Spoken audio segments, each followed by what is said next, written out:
fleet of them. Look on the ASA. My gosh. They're all going against the wind. It was basically a cube with inside of a sphere where the points of the cube were touching outside of the sphere.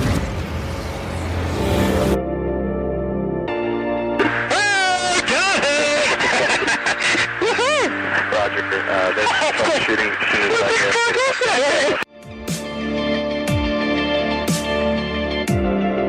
So this isn't anything that just is limited to the United States. It's a worldwide phenomenon.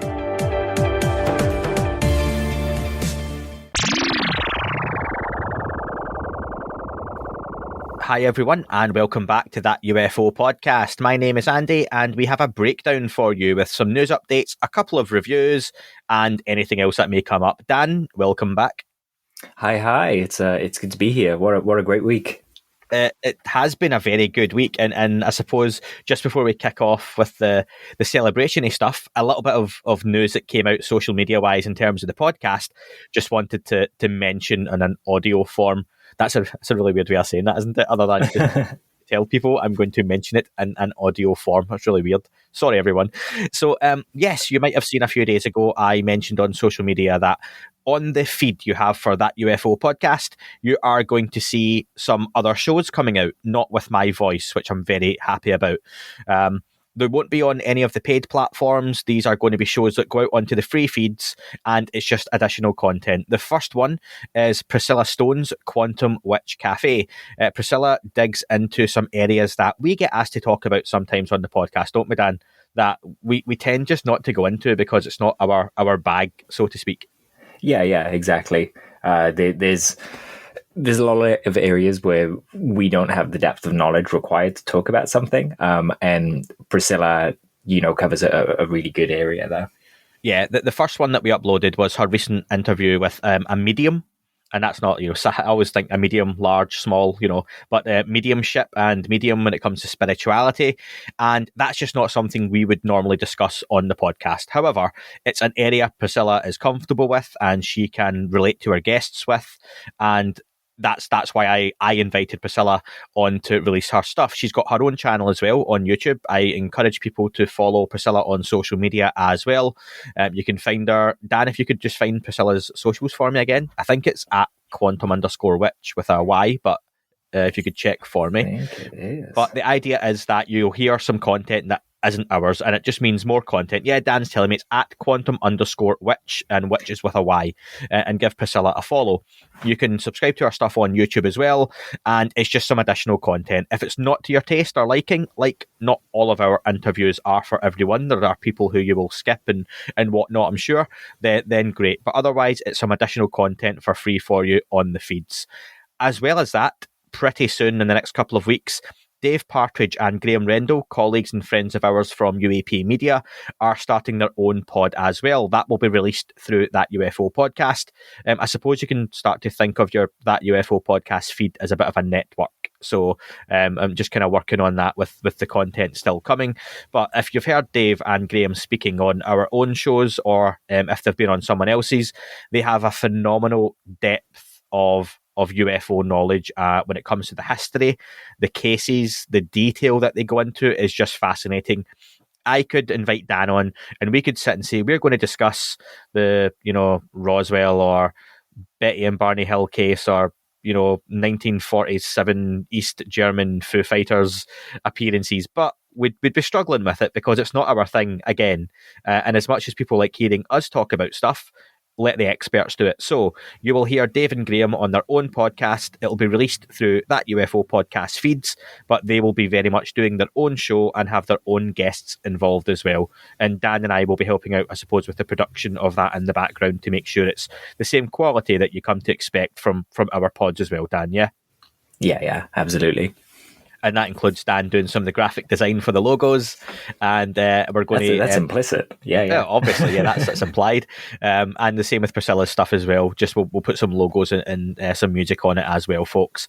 And when I did announce those on socials, we had a lot of great feedback, which is appreciated. Dave and Graham's will be starting in the new year, and we'll get a outward of frequency and scheduling. But Dan, people did ask me, oh, is Dan going to be doing a show as well? Oh, Dan. No, nothing from me.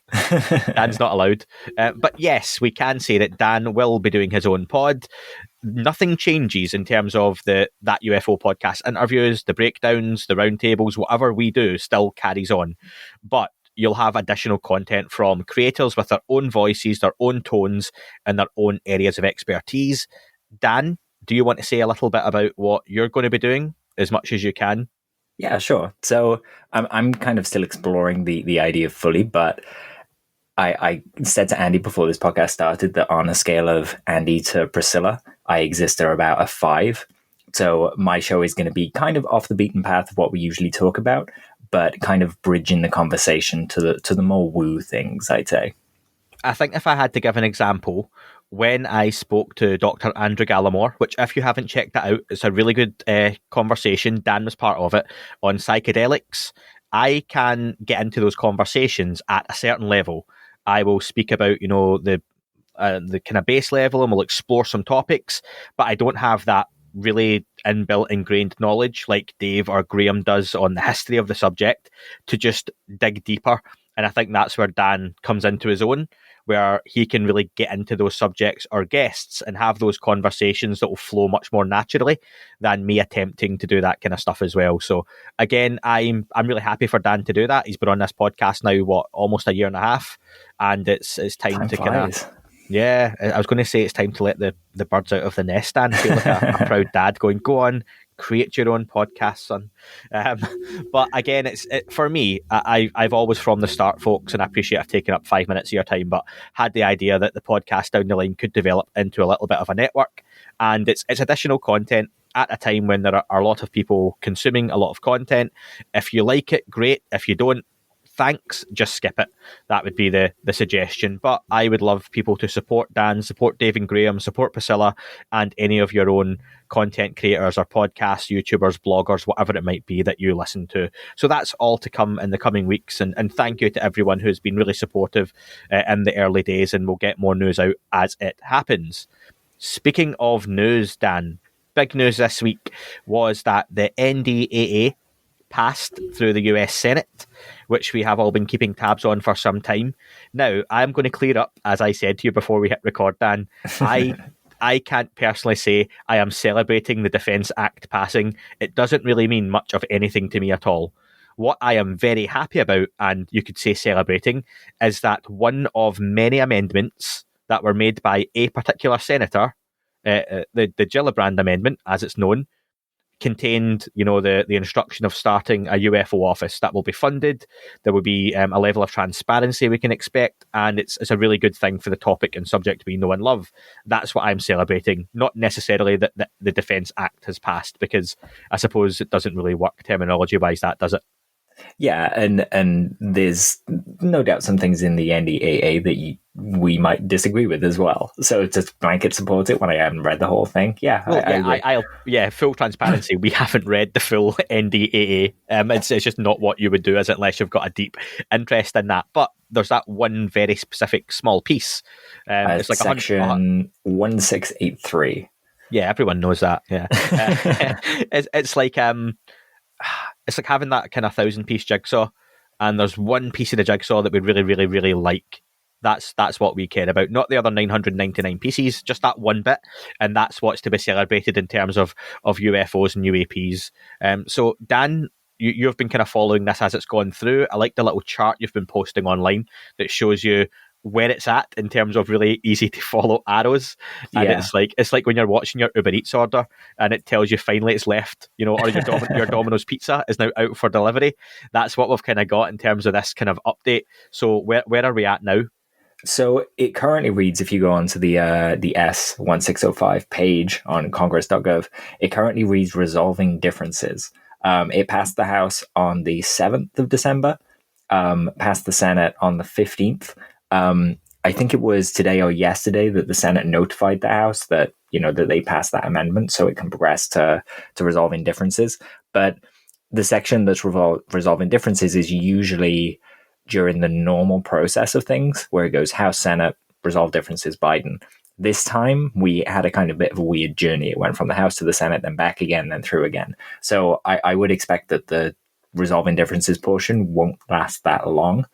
I can't see the UAP language being affected there. It's been pretty unanimous. Everyone's been very supportive. No one's spoken out negatively about it. If I were a betting man, I'd say £5 that we're going to have a nice surprise by Christmas, and that Biden will sign that in, and we can celebrate a properly funded, properly supported UAP office that's going to last until 2026. I have seen people comment online, Dan, that they are disappointed at the lack of mainstream media coverage on this going into action, that we're going to get this UFO office. But is that because it's such a small piece of such a large act? It's also not law yet. Until Biden signs it in, it could, there's a small chance of it happening, but Biden could just say no. And then it never goes through. So celebrating now it's a little bit premature. I've said this before. It reminds me of that moment in Endgame when Tony Stark is asking, is this the moment we win out of all the different timelines you saw to Doctor Strange? And Doctor Strange just puts up the finger like, shh, it's going well, don't say anything. And that's about where we are now. Once Biden signs it in, crack the champagne. But until then, there's like a 0.01% chance that it'll be derailed. Awesome. And look, it's good news. And I think what it means is that this kind of part of the journey is almost over. And there may be a few months of less news in terms of, this going through and what may or may not be happening in the background. But I think what it lets us get back to is that kind of speculating. I mean, for us, we'll still be doing interviews and updates and everything else that may or may not go on in the background. People like Jeremy Corbell have been quiet for a long time. I would fully expect in the coming months maybe Jeremy to pop his head up and drop some sort of video that's been leaked to him, which would be welcome, regardless of what it was. Any kind of capture would be fantastic. But I think it's fair, just in my opinion, to say that maybe over the next couple of months, in terms of leaks coming from within the DoD, the Pentagon, all that kind of stuff, it might be pretty sparse in terms of anything coming out, given it could really destabilise or ruin the momentum of this office being set up in the background. Would that be fair? Yeah, I think so. They're going to need to do all the admin stuff and, make sure there are computers in the office and make sure the payroll for everyone that works there is right and agree on the organizational structure and so on and so forth. That just takes work. It takes a while. So, yeah, I would agree there's probably going to be a quiet spell where we can all kind of, enjoy a glass of wine and pat ourselves on the back for a job well assisted. And then it'll be, so when Biden passes into law, or I should say if, not to jinx it, it'll be a 90-day countdown until the first briefing to Congress with a semi-annual report. The annual report comes, basically the deadline is Halloween 2022. So within 90 days, we might see senators start talking about the kind of things that they're hearing, especially if they're deciding to loosen up a bit and start having a conversation. But we'll see. It'll probably be something like TMZ cornering someone and getting a quote. So maybe February, March. And do you think there's any chance at that point we have a Leslie Kean, Ralph Blumenthal, Helene Cooper piece in the New York Times? If they get wind of anything coming out, is there potential for that? Probably. I can't imagine the reporters at the big papers are sitting on this and waiting. I personally know a reporter that's waiting on it to be signed into law to kind of publish a celebratory piece. No doubt, places like The Independent or New York Times or Washington Post, they probably have those pieces in the works right now waiting for the go button. In the meantime, there is plenty of content from a lot of different creators out there as well. I've not listened to this yet, and I don't think Dan has, but Ross Coulthart, who has just been on the podcast last week, and we got phenomenal feedback. We had 500 people on the YouTube premiere, which was amazing, and Dan and I were trying to monitor the chat and speak to everyone, which was great. So that was amazing. Thank you. And if you've not checked it out, go check it out. It was Ross Coulthart Returns, and Ross will be back on in the new year at some point. Just to let you know that the next interview release is up now as we record this, and it's Dr. Michael P. Masters, which was a fascinating subject or talk on his book Identified Flying Objects, and his upcoming book, which is going to be on extratemporal species. So we talked about a whole load of subjects, and hopefully I've done it some justice. I would have loved Dan to have been on there as well, who could have steered me a little bit on some of it, but it was really good, and I had Dan's input on the format of the interview anyway.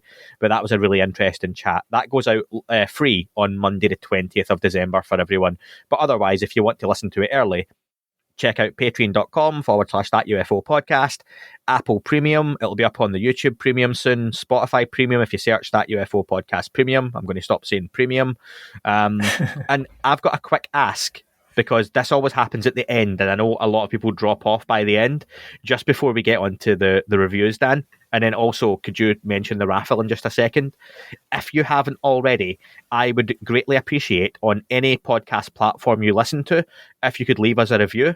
Obviously, 5 stars would be much appreciated. And if you can, a comment as well. Any platform is greatly appreciated, but particularly Apple, it makes a big, big difference if you leave a review on Apple. It helps with the algorithm, it helps with the chart positions, and it would just be great. If you haven't done that, take a few seconds to do that for us, and we'll consider it a Christmas gift as well. Dan, speaking of Christmas gifts, there is 1 week left of the raffle, isn't there? There is, yeah. So we're currently running a raffle, raising money for St. Jude's Children's Research Hospital and the Humane Society International. The proceeds will be split 50-50 between them. We've got some great prizes. Raffle prizes include a truth poster signed by Lou Elizondo. We had that signed by Lou when we met him in London, which was amazingly cool of him. Then that comes with a kind of matching NFT that's basically an animated piece of art.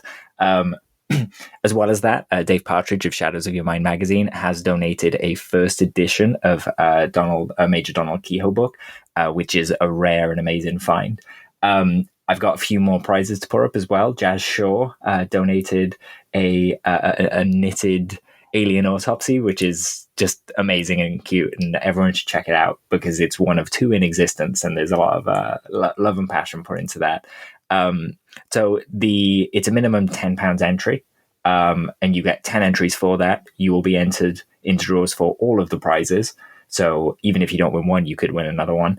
And then as a kind of a bonus thing, Lou Elizondo has said that he will call the person who donates the most or the highest amount for a personal thank you call. Andy likes to say it's the kind of thing money can't buy, but in this case, you can buy it. So if you want to talk to Lou, go give a nice big donation to those organizations, and you'll be in with the running. You can find the raffle at go.rallyup.com/truth. Awesome. And it's a very good cause, 2 very good causes, very worthy causes. I had shared one just, again, we don't like to use the Twitter feeds for anything other than UFO stuff, but just at this time of year, it's nice to give a little something back if you can. And I've just shared a local Northeast charity in England who donate Christmas presents to kids, and they are really, really low this year on donations. And the warehouse was, like, I've got a friend who volunteers there, was really, really empty. Particularly for kids, for kind of a little older kids as well. So if anyone can, check out the Twitter page, but it's Cashforkids Northeast if you want to Google it as well. And if you can donate presents directly. You can donate some cash if you want to. I went to the local shop yesterday and spent some money on loads of selection boxes and stuff for babies and various different age groups and stuff as well. So it's just nice if you can to give something back, but it's a tough time of year for everyone. So appreciate that. But listen, the second half of this, we have been planning on doing this for a few weeks. We want to discuss 2 documentaries that we recently watched. The first one being The Observers, and then onto Multidimensional. And we're just going to kind of share our thoughts on them. We interviewed the executive producer and director of The Observers recently, and that was a really nice chat with those guys. And the reaction, to be fair, was pretty mixed on The Observers. And I have to be really honest, it was probably on the negative side from what I saw, looking at a lot of different reactions. And I think that's only fair at this point. It's been out a few weeks now as well. So The Observers is produced by Jimmy Church. Surprise, surprise. It I want to use the word stars very loosely, but it has John Greenwald, Jimmy Church, Linda Moulton Howe, Richard Dolan, a very fleeting appearance by Lou Elizondo, William Henry, Whitley Strieber, Jesse Ventura, and Deborah Jordan Cobble. I may have missed off one or two other short appearances in there. So, Dan, this documentary, it starts highlighting and recapping the 2017 story. It's got Lou on the scene, the media picking up the story from the New York Times, and what can we say? Then the train falls off the tracks. Yeah. To me, it felt like a few different films in one. Yes. You know, I said that to you earlier, didn't I? That I felt it was two documentaries. There's the first half, the second half, and there's a couple of minutes in the middle where we jump to Jesse Ventura talking about JFK. So we'll try not spoil loads here, folks, but it might have some spoilery stuff. But actually, there's not a whole lot to spoil because I don't feel this documentary gave you anything at all new. It was a recap, and I don't think it's anything that these people haven't done themselves or we haven't on our own platforms. There was a point, kind of, I can't remember how far in with it, but it was Linda Moulton Howe, and she was kind of sat on the stool with that cool background, telling a story, and her story was about her own book. Yeah, and it was at that point that I was like, I don't understand who the film was talking to, because for newcomers, it takes that conspiratorial tone that, you know, people, their eyes glaze over and they just kind of walk away from those kind of things. But then for the experienced folk, we've kind of heard all that before, and we've seen it in a lot of shows and things like that, that it came out before, you know, the 2017 thing. I think the beginning portion was a solid update, but then it kind of becomes a blur. Dan, I've always said on the pod, I pride myself on, if I'm doing an interview with someone who is doing a media run or a media round, that it won't be the same as you hear on everyone else's podcast. It'll be different questions. I'll make sure I deep dive into things that people have missed off as best I can. And I think that if you are a documentary maker, you've got to look at your piece and think, what am I going to add to this conversation? If people watch this, what are they going to get? And for me, there's nothing here that if you watch The Phenomenon that you're going to add. We mentioned that first half being about the last, being the last kind of 4 years. Linda Moulton Howe has done a lot in this subject. But what's been Linda Moulton Howe's involvement in the last 4 years? What has been her place? She sold some material to Tom. That's I think that's the only part of the narrative that's touched from Linda in the past few years. Yeah, and it's one of those things where John Greenwald, who has his phenomenal Black Vault site and does some great work when it comes to FOIA, but gets himself involved in a UFO documentary when I don't know if he's the best name for something like this. He just seems to be a name attached through Jimmy Church, no doubt, as well. But he's someone who constantly online likes to stir the pot, like Stephen Greenstreet, who we've interviewed, and I like Stephen, but again, his opinions, he goes back and forward and almost seems to enjoy trolling and very much won't engage in people who don't like their narrative or conversation. And again, John Greenwald being a part of that, I don't know. It was just, I think it was disappointing. It was well produced, it looked nice, but the music that played through the entire thing, and this is something that quite a few people pointed out, the music starts right at the beginning and literally does not stop. It plays for the full piece, and it's really jarring that there just seems to be this ambient music that just plays for an hour and 20 minutes. Yeah, it kind of has this effect of, you know, when you're watching something and you lose interest and then it pulls you back in for a second. When it was pulling me back in, it felt like I was watching a trailer of a documentary as opposed to actually watching the documentary, because it was just pasted with this dramatic music. And just stories as well, you know? I feel like we're past that point now. Yeah, the Linda Moulton Howe stuff, like she mentions early on, there's an internal war over the question of who and when, as to who gets to tell the world that we're not alone, or the USA. But there's no evidence of that. She doesn't go into any detail. It's just mentioned. There's then a lot of assumed conjecture from Linda that the US government would come out and apologise and move forward with admissions. Again, there's nothing to back that up. It just seems to be sound bites and snippets being thrown out there, with little to back it up in the background. And for me, I'll go back to it. You look at the documentary, The Phenomenon. This documentary didn't have to be made, and it really falls for me flat in that respect. They talk about the UAP task force build up, and as we heard at the time, how can a 180-day countdown be enough to prepare for any announcement? And it needs to be that global effort, I think, for that to have happened anyway. Richard Dolan, he said on it, the language of the task force report seemed to indicate that it was aimed at playing down this whole angle. Said that it was a national security challenge and not a threat.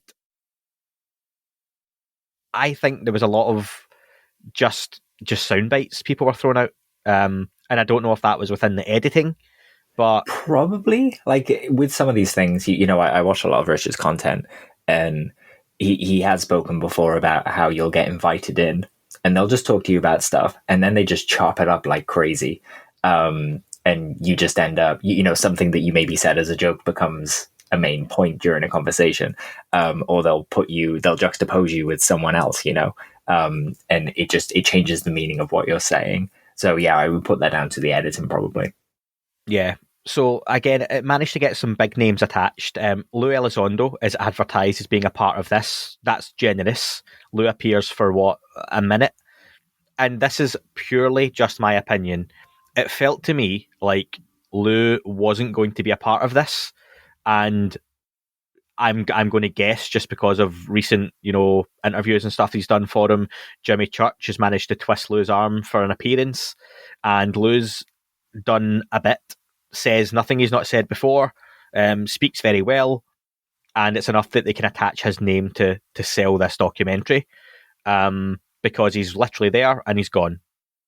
So that for me is a little bit sneaky, and it was attaching Lou's name, and I imagine they tried to get others. No doubt they approached a Chris Mellon, a Tom DeLonge, you know, a Hal Puthoff, Eric Davis, whoever they may have been, and what they managed to get was essentially just the usual names: Dolan, Linda Moulton Howe, Greenwald's managed to get himself in a few documentaries, and they, unfortunately, and I mean that sincerely, I don't want this to be poor, they don't add anything to the conversation here.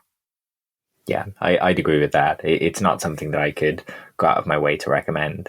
I don't necessarily curse the time I spent watching it, just because, you know, everything's informative. But it was more like the UFO documentaries of yesteryear that we kind of moved past, I thought. Yeah.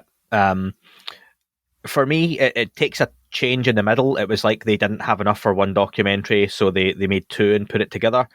Jesse Ventura pops in. I love hearing Jesse Ventura talk wrestling, given I'm a wrestling fan, and especially the old wrestling.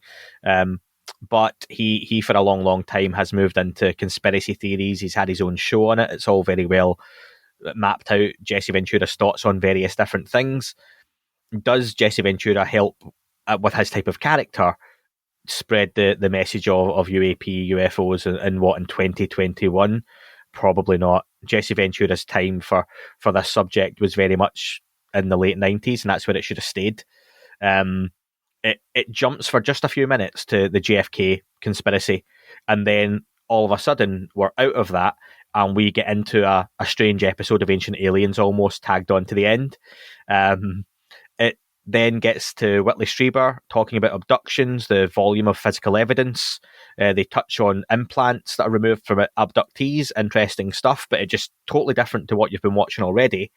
And then we end up with Deborah Jordan Cobble sharing a rather harrowing story about an alleged, and I'm saying alleged experiences and potential impregnations and removal of a hybrid baby. And there's zero evidence for this happening. But again, I like I've said before when I've spoken to experiencers, it's their story, okay. But for me, it's just her telling you that this happened, so you have to believe me. And I don't see what place it had on this documentary. Am I being unfair, Dan? No, I don't think so. It's like I said, that usually has to be a reason. You know, who are you trying to convince? And I just don't think they put up much of a fight to convince anyone of anything. It just felt like, here's another documentary with the usual people you're used to. That happened, I guess, you know? I've got a note down here, Dan, that Linda Moulton Howe then goes full Star Wars triple threat, mentioning it's blondes versus greys versus reptilians. And again, that for me, it just goes back to Linda mentioning her book and plugging her material and what she does in terms of the content she produces, which I've listened to some of it myself. Like I've said before, I quite enjoy hearing some of the stories that may or may not be true about, you know, alleged Antarctic bases and all that kind of stuff. But it tends to be Linda talking, you know, secondhand about someone else's experience.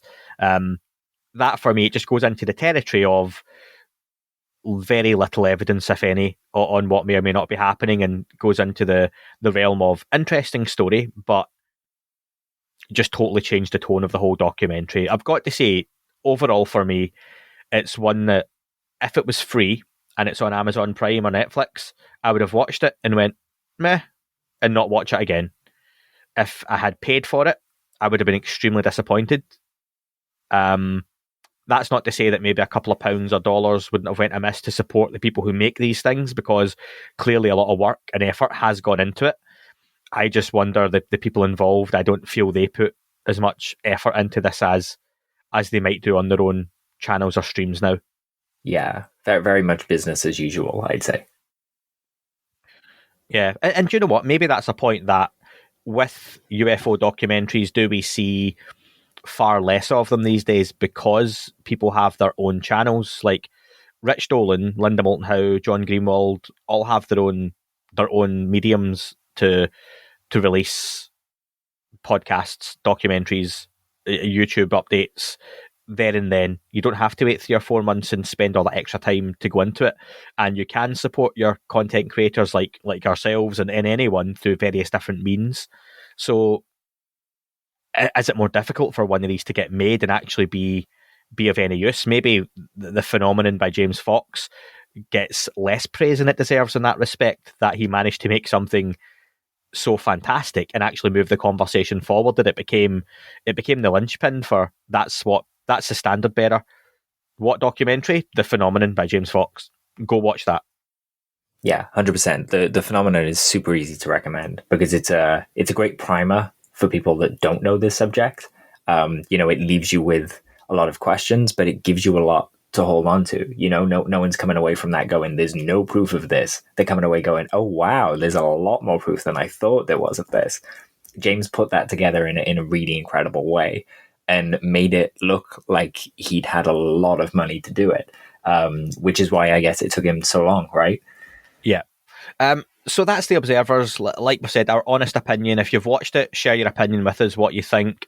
A lot of the comments were erring on the negative side that we saw online, but I appreciated speaking to the director, the exec producer, and having that opportunity. And again, if they're going to stay involved in making more, hopefully down the line, it's just got a bit more meaty content to it, or opinion that makes you think. There was nothing in here that I think would make you stop, think, change your opinion, or anything otherwise.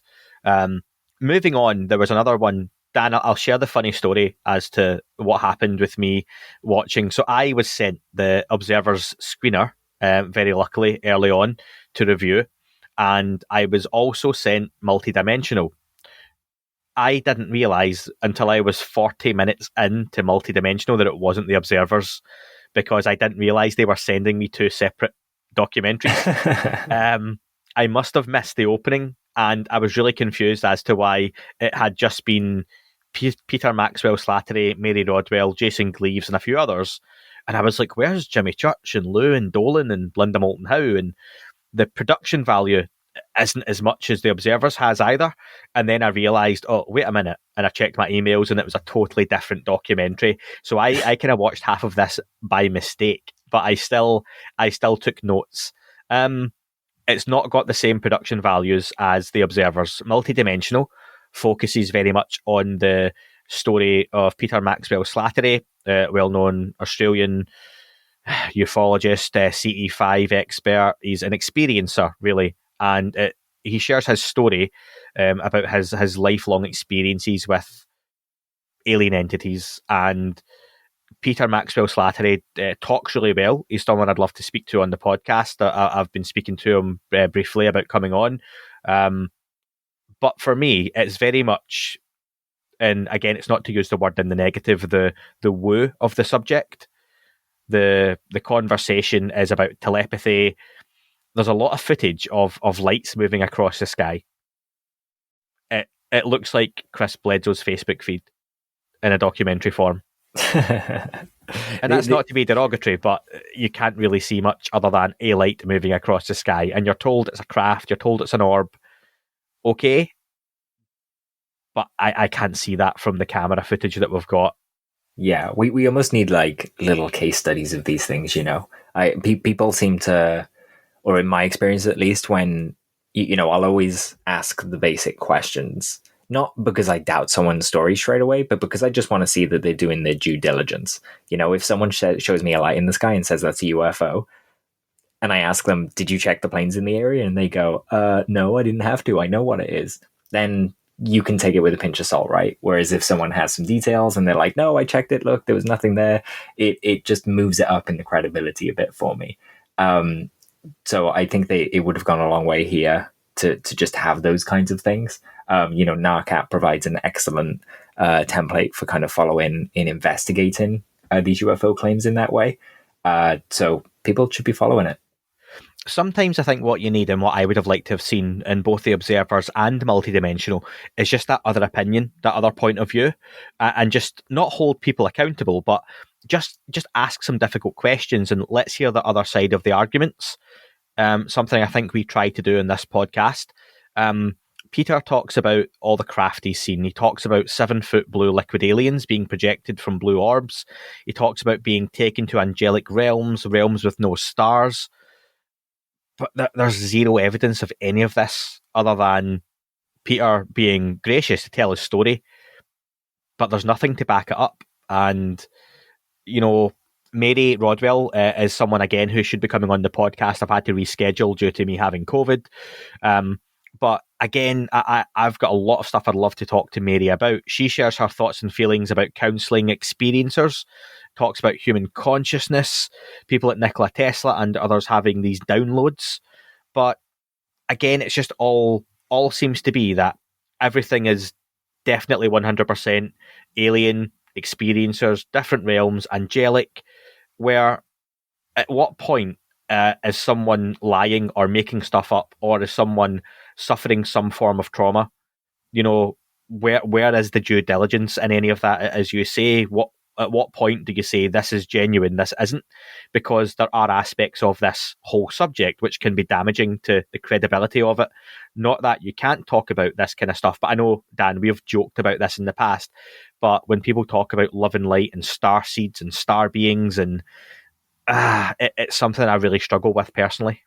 Well, it's language that you need to kind of be initiated in first, right? Before you're comfortable with it. And calling something a starseed, you know, if you said to me, oh, you know, Dan, humanity comes from molecules that were on a meteor and it hit Earth and we grew from that, and thus you're a seed from the stars.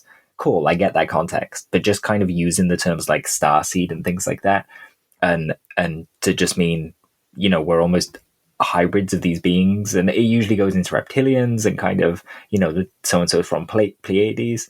Can I just mention on that, Dan? Yeah. You mentioned like so-and-so being from Pleiades or Orion beings. That's the name that we gave to these star systems, isn't it? Yes. Yeah. So it's just fantastic that they also use those same names. And if you look at those star systems as well, I actually find it really fascinating because that's the shape we see from where we are. they don't make that shape in the sky. If you flew there, you would come across the bottom left foot of Orion first, and then you'd see the rest of the shape kind of distorted in front of you because it just looks different from where you are now. Absolutely. Like, the further you get into the Milky Way, the more different it looks, and you have that. Yeah, that's it. You're absolutely spot on, Dan, with the way that would look as well. So, and that's not to downplay that and say that's the reason it's not true, but I think there's a real lack of evidence. The multidimensional for me is if you really do enjoy hearing about experiencers, the idea of dreams being a huge aspect of this human consciousness, and if you enjoy hearing about various different realms, angels, angelic beings, then this is something I think you might enjoy. There's, again, the idea of love and light is talked about quite a bit. And I mentioned, in my notes, Dan, what about abductions and people having terrifying traumatic experiences? Because this is one of those things, like Stephen Greer does quite often. It totally negates any negativity in this subject, which you have to discuss. What if you don't want to be abducted, either physically or non-physically, whether in your dreams or not? Then that can be a harrowing experience for people. And not everyone claims that any abduction has been entirely positive and have had this overwhelming feeling of calm wash over them. There's plenty of people who haven't had good experiences. So you have to take that into the conversation. And it doesn't do that in this documentary either for me. No. It made me think of Witness of Another World. I don't even remember that one. That came out a year or so back. And that was a really gorgeous documentary that it was about an experience someone had, but it didn't focus entirely on the experience. It was all about how he carried that forward in his life and how it changed him. And I thought that was real interesting because not only does it make it easier to relate to, instead of just seeing these, hollow CG recreations and being asked to suspend your disbelief, you can actually see this deep, heavy effect that whatever the event was, it had on this person. And it leads them to some real interesting places, and seeing them reflect with a little bit of skepticism goes a long way, I thought. Yeah. And Jason Gleaves was the third guest I had on the podcast, and he's featured throughout, which was great to see. And Jason is good with his analysing of footage and stuff, but there was one where he reviews a couple of bits of footage and talks about it being legitimate footage of an alien entity. The first was very spurious and it's extremely poor detail that you can't make out. And the second looks like a face but could be anything. Is it pareidolia or whatever it is again? Yeah, that's right. That before, yeah. Kind of just seeing shapes and things, yeah. Like Jesus on the and for me, it was like it could be, but it could be something else. So it struggled for me to find its place in showing a balanced view of the subject. Professor Gary Nolan, Dr. Colm Kelleher recently have talked about people dying or being severely injured, getting rare cancers from contact with some of these objects, beings, orbs. None of that is talked about in this documentary. It's very much for me a slightly poorer version of what Stephen Greer produces. Yeah, sure, I can see that. That. So again, I hate to sound like we've just ragged on two documentaries, but people have asked us about both of them. For me, they're both, if they're free and you're interested in either of those kind of directions, then okay, yeah, check them out. But it's not something I would be happy paying for. And they both leave for me a lot of questions that would have made them much more balanced documentaries had those been explored and answered. Yeah, Your for thoughts, sure. Dan? They, like you said, this is for people who are into just listening to experiences. But in a way, I felt like the stories in the film are better served by listening to interviews with these people, rather than being edited along a narrative. So I'd probably recommend that people go listen to interviews with, Peter Maxwell Slattery and Mary Rodwell, and people like that, to just get the information from the source without any of the need to make it dramatic for a movie. Absolutely. Well, listen, Dan, that is pretty much us done for this breakdown. Thank you for folks for checking us out. Dan, again, what are the details of the raffle for people who want to get involved? So you can find that at go.rallyup.com/truth. Awesome. And again, folks, thank you very much for listening. We are almost at the year's end. The next interview up, like I say, is Dr. Michael P. Masters. Really interesting one. Check that one out.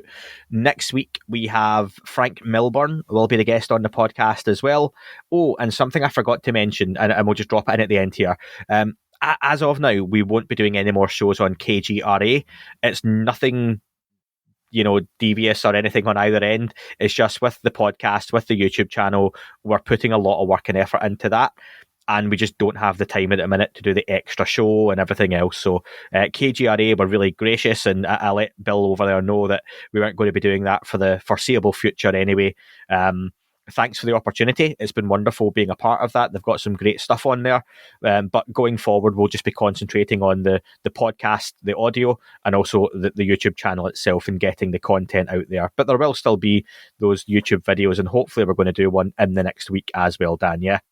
Yeah, 100%. With that kind of, being put to bed, we'll kind of have a regular live where people can ask us questions and stuff, and it'll just be a bit of a different format to mix it up from the interviews and breakdown and Quantum Witch Cafe and Dave and Graham's pod. Absolutely. In the next couple of weeks, as we've got the holidays, I hope everyone has a great time. Thanks for checking out the podcast. We're going to have a year-end show. I've not told Dan yet, but on Patreon, people have already been dropping over their highlights of 2021. Very cool. So that'll be available for folks. That might be a good one to do on the YouTube Live. Yeah. That might be one that we release audio. It'll be on audio and YouTube anyway. And like I say, guest-wise, we are rearranging with Diana Pasulka as well.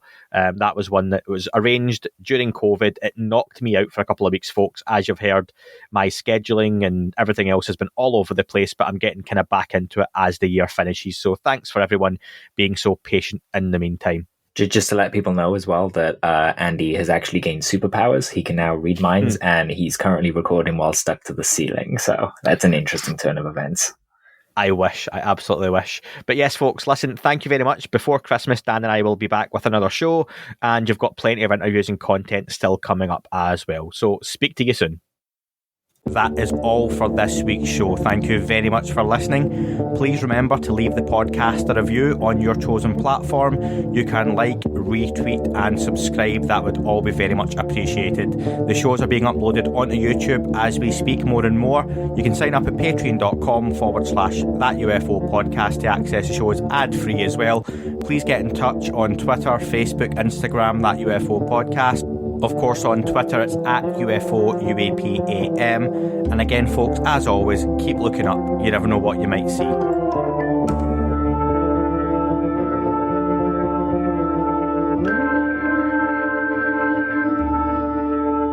It wasn't a tic-tac and not quite a saucer, more like a hubcap designed by Chaucer, a little Baroque and quite steampunk, like Alice was playing bass for the Parliament of Folk. The little fucker hovered right outside of my window, and when I shut out the screen, he made it an issue. I don't think he expected me to see his ass, but I'd had some champagne and smoked a little grass.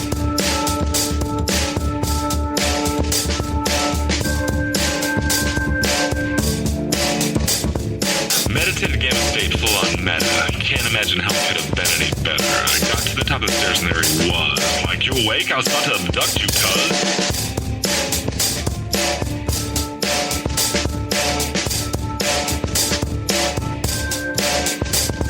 I jumped back and nearly kissed myself, and I climbed out the window after the elf, and I woke up in my bed and there was something on my head and everything was weird and everything was red. And I called out to my boys. They thought this was noise. They thought it was a dream. They thought it was my toys. They thought it was my problems, and they think I should seek therapy, and I don't know what to do because it doesn't really scare me.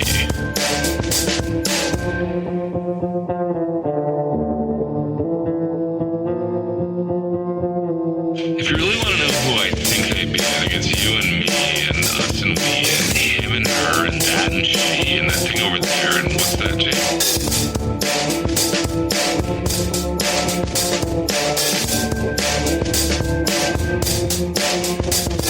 But for being serious, open your mind, consider your heart, consider time, consider your space, consider your lies, consider your life, consider your eyes.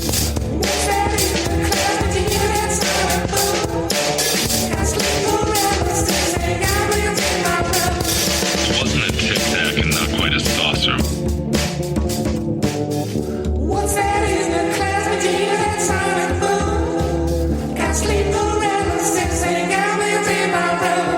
It wasn't a tech and not quite a saucer.